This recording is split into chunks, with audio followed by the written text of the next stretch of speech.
Why did the Ninka stop moving? Just like the Anodyne on Problem 73, after running out of fuel, the Ninka suddenly starts drifting away, despite there being no resistance in space. Velocity for spaceships and all other objects in space should remain the same. Leia's velocity is fine, but not spaceships? Pick your physics rules, Ryan, and stick with them, please. The Supremacy is now in the middle of the Star Destroyer fleet. Recall from Problem 70 how we saw on the monitor the Supremacy was behind the fleet. Now it's in the middle of it.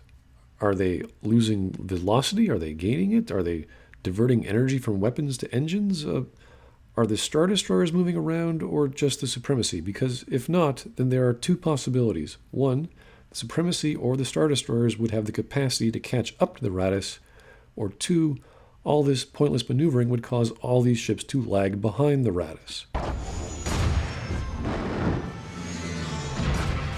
The Millennium Falcon has incredibly fast hyperdrive cooldown use and navigational computer. We know it has a particular navigational computer from the Solo movie, but the Millennium Falcon jumps out and back into hyperspace within 3 seconds. There's plenty of jumps over the movies of the Falcon doing it, just never this fast.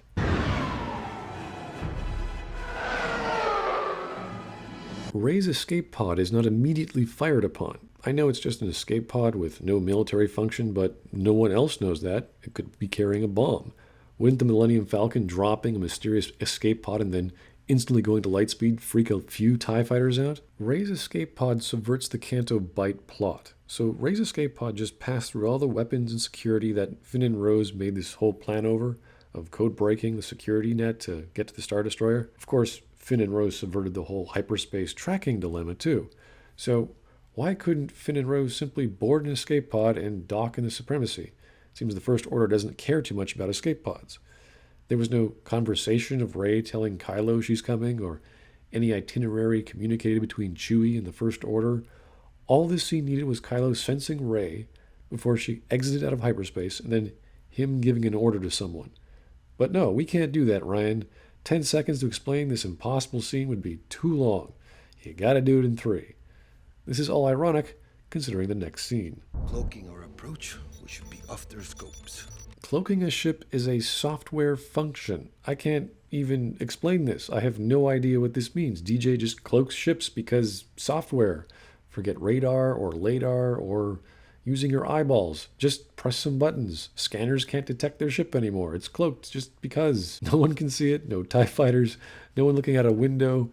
No one. Finn and Rose just make it to the clothing room. No one noticed them in the halls. Did they even get through the halls? How did they get from weird large vents in the Supremacy to this room? Was there at least an airlock here somewhere? Did Finn know the layout of the Supremacy as well? I thought he only knew the Star Destroyers. Ryan, how does this make any sense?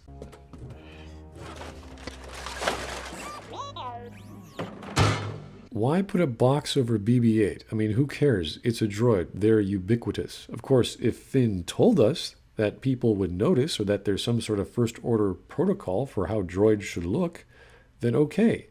But why does Finn do this? And wouldn't he have thought about this beforehand, about bringing BB-8 over? Don't you think an upside-down box moving around and banging into people and things wouldn't draw even more attention? Finn?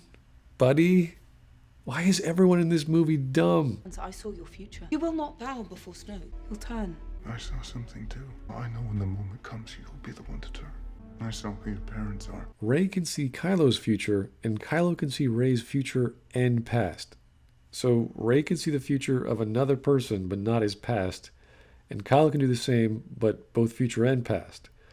Kylo will turn, as will Rey. Obviously, they don't turn from light to dark or dark to light. These two things do not happen in the movie. Now, they could both be lying, or maybe the Force is lying, or they can't quite figure out what the Force is showing them. This is all possible, but this is all still one problem. Holdo and her hostages have guns. Poe doesn't take Holdo and her crew's weapons, or put them in a brig. He just has them stand in the hangar bay.